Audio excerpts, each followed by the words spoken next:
府。咁我哋一連幾日咧都喺度討論緊香港未來特首嘅問題。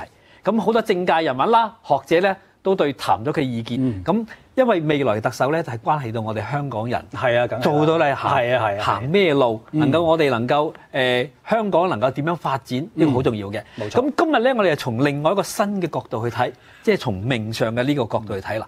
咁鄺師傅咧就係大師啦，咁佢咧對呢個方面就好有研究。咁鄺師傅，嗱，我哋就先幫我哋啲朋友們大家介紹一下，就係一般睇相咧係點樣睇，好嘛？係啦，嗱，一般睇相咧，其實最主要就係我哋中國人咧，將一個人嘅命運咧喺個面相裏邊做一個統計同歸納嘅。咁基本上咧，做一個領導人嘅相咧，首先要佢基本嘅相唔好差先。嗱，睇相咧有個規律嘅喎，原來咧將佢分做上中下啦。我哋睇到個mon 裏邊有個圖咧。佢分咗做上庭、中庭同下庭咁樣睇法嘅。咁我哋如果一般人嚟計咧，阿劉兄，三庭平均就最好嘅。即係話佢額頭又差唔多咁闊，眉到眼又差唔多咁闊，由鼻到口又差唔多咁闊咧，咁就最好喎。咁呢個咪從西方嚟講咧係一個黃金比例咧？係啊，都可以咁講啊。我哋話三庭平均咧，佢一生醫祿無憂。咁即係少年又唔會太差，中年又唔會太曳，晚年咧就好平均咧咁樣咧，所以佢就基本嘅相咧，我哋就話佢五官要齊齊整整啦，額頭啊要夠飽滿，呢係基本嘅睇法。係啦。咁仲有啲詳細又要點樣睇咧？咁啊領導人咧個要求又唔同嘅，因為領導人咧就要做官嘅相啊嘛。嗱，做官嘅相咧有官嘅部位唔同睇法嘅。嗱，我哋又可以睇下呢個。嗱，我哋見到佢有幾樣嘢要睇嘅啊，劉兄就叫官權印祿威，係5樣嘢。嗱，鼻咧就係代表嗰個官星，個鼻一定要夠高夠直啊。咁咧就印堂咧，呢個印堂呢個眉心呢個位咧叫印堂，印堂即係以前皇帝嗰個玉璽啊，佢呢個印堂要夠闊夠飽滿，唔好咁樣有皺埋眉頭啊咁樣樣。有冇權就要睇呢個玉璽係咪在手啦。係啦，即係佢話唔話到事啊嘛。係啦，咁再加埋佢話到事，掌唔掌到權，睇兩邊顴骨呢個位置要飽滿。嗱，顴骨咧當然我哋要高啦，要飽滿啦，同埋咧兩邊顴要同個鼻咧係要配合先得嘅。有啲人個顴太大，鼻太細咁又唔得嘅。係。好啦，我哋睇下官權印，最主要就睇個口咧有冇齊整喎，個口咧原來俾個醫祿位嘅，劉兄。係醫祿，嗱有啲人佢做官咧做個清官，係咁啊冇俸祿啊。係咁，但係有啲個口生得太好又唔好嘅。哦，因為點解咧？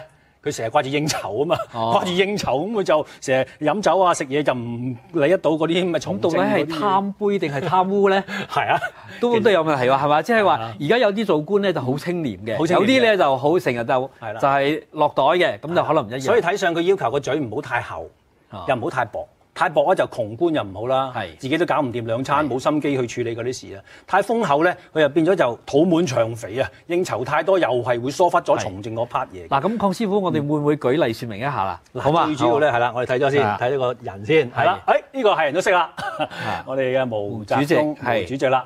嗱，我哋睇佢本身咧，最主要毛主席個相咧。個鼻咧係生得好好喎，個鼻為官星要夠直夠長，同埋我個鼻咧，我哋唔係話淨係夠高就得㗎，要圓柱形，即係要咁樣圓柱形先得嘅，咁啊為之有官星啦。我哋睇佢本身咧，嗱鼻咧好靚，咁然之後咧佢本身咧個下巴嗰部咧原來有一粒玉柳喎，嘅墨嚟嘅，呢個咧其實又係好事嚟嘅，因為點解咧？佢下巴已經夠闊咯喎。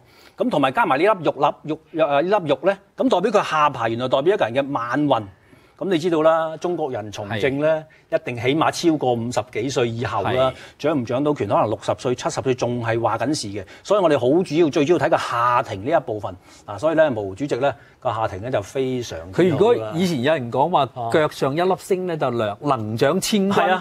咁佢呢度有一粒墨，好似係啦，又代表咩咧？冇錯啦，嗱，腳踏一星嘅能管千兵啊嘛。佢呢個盧僕公有一粒墨咧，就係嗰啲子民咧擁戴佢啊嘛。咁我哋又嚟睇下小平同志啦。小平同志又係睇個下巴好靚啦。我哋睇佢本身嗱，小平同志咧個眉咧就疏啲，眼又細啲，所以佢就三上就三落啊嘛。嗰個眉壓眼眉尾疏咧，嗰啲叫辛苦命，我哋叫韭菜命。韭菜長啲又俾人鋸。長啲俾人鋸，咁但係咧佢點解到尾都可以掌到權咧？就因為佢本身咧個下庭呢個位咧就生得好飽滿，同埋佢嘅法令紋呢個位好靚啦。嗱，我哋一陣可以講到個法令紋咧，我哋叫雙龍出海啊。鄺師傅照你咁講咧，真係睇相可以睇出人嘅命運喎。可以有少少可以睇到係一個參考嘅，係嘛？冇錯啊。咁我哋再睇下而家啦，馬英九啦，佢跟住要競選連任啦。競選啦，嗱，馬英九競選連任咧，嗱，佢嘅相咧就三庭好平均，我哋睇到個圖裏邊咧，咁但係佢嫌佢一樣嘢，嗱，鼻好靚，下巴都好夠長，眼咧唔夠威。我哋睇相官星相，官權印祿威啊嘛，隻眼要夠威，咁啊鎮壓得住啦。眼唔夠威，可能就有少少被動啲啦，有好時揸主意揸得唔夠決斷性嘅，就係眼嗰個問題。咁啊嫌佢隻眼唔夠威，就最緊要咧，佢咧依家好叻啊，成日走去跑步啊。係咯，佢而家咧嗱，佢嘅對手咧就係蔡英文，蔡英文咧就係女嘅。咁而家咧台灣咧就有人咧就話希望台灣將來能夠出一個女嘅總統。咁但係台灣又有人講咧。而家係雙英之爭嘛，馬英九嘛，蔡英文嘛，但係馬英九同埋蔡英文之爭咧，其實都係女人鬥女人，即係話馬英九咧，馬英九太溫柔啦，即係陰柔少少，同佢個相係成比例嘅，因為佢本身眼都係比較善啲，眼比較善，呢個係守成嘅君主，即係佢話如果競選連任嘅可以嘅，如果佢開創性可能會辛苦啲嘅。咁但係當然我哋要睇佢出年競選裏邊究竟佢嗰個生肖係咩嘢啦，同埋本身佢將來氣息係點樣樣啦。我哋知道啦，好多領導人咧，一開頭好順嘅，有時有啲人咧後邊咧又行衰運嘅。冇錯。我哋又喺從面相上怎樣分析咧？冇錯啦。嗱，我哋睇個圖就叫福州嘴啦。嗱，從政最怕福州嘴，即係兩邊口角向下反就叫福州嘴。咁咧再加埋佢兩邊咧下巴咧好尖削嘅。咁咧就呢個從政咧就有一個唔好嘅結局嘅。咁點解咧？我哋隻船咧就好多金銀珠寶啊，一反轉咗咧叫福咗州。咁但係如果普通百姓你福州嘴就冇所謂嘅，最多就晚年孤獨少少啊。但係如果從政咧，佢福州嘴咧就好麻煩嘅。咁我哋舉例説明一下啦。説明第一個嗱呢個啦，就年紀大啲嘅朋友可能會識啦。就彭德懷以前咧係共產黨裏面一個大將軍，話誰敢橫刀立馬為我彭大將軍啊嘛。咁但係佢本身咧掌到權，但係咧佢原來個嘴就少少福州型嘅。咁我哋再嚟睇啦，胡耀邦啦。胡耀邦五官好齊整，但係下庭相對都係短啲，個嘴唇相對比較薄嘅。咁佢呢個咧嗱都係好輕微嘅福州嘅。咁但係將來佢到晚年嗰時期咧，佢形象會改變咗，就好明顯啦。嗱，我哋睇埋下邊嗰個啦，就好清楚咩叫福州嘴啦。子陽同志，子陽同志啦，我哋睇佢嘴啦。嗱，個嘴角向下反嘅。咁子陽同志咧就佢腳向下反，同埋眼稍稍係比較淚眼啊。咁相對咧淚眼就深遠啊嘛。咁同埋嘴角向下反咧，佢嘅權力千年道行就一朝喪。咁所以從政嘅人咧最怕就福州。好似嗱，我哋先頭睇咗阿彭德懷，睇到阿胡耀邦，冇錯。再睇翻子陽咧，好似佢呢個福州嘴咧就比較明顯啲，更加明顯啲嚇。咁的確佢到最後咧就又係喺即係啦，就嗰個命運咧就相對嚟講又更加差啲。冇錯。因為而家嚟講咧，胡耀邦咧就喺大陸嘅民眾中咧個威信仲係好高嘅。子陽咧就變成係有兩體啦，就變成係咁樣啦。其實咁嘅福州嘴咧可以改變嘅。一般嘅福州嘴嘅人咧，佢可以平時笑容多啲，或者可能佢因為個牙影響到個福州嘴咧，我哋可以矯形矯到佢咧，或者箍啲牙，咁個嘴角就慢慢向上翹翻，咁啊真係可以扭轉呢個福州嘴嘅命運嘅。係啦，咁喺中共嗰個開國功臣裏邊咧，仲有劉少奇啦。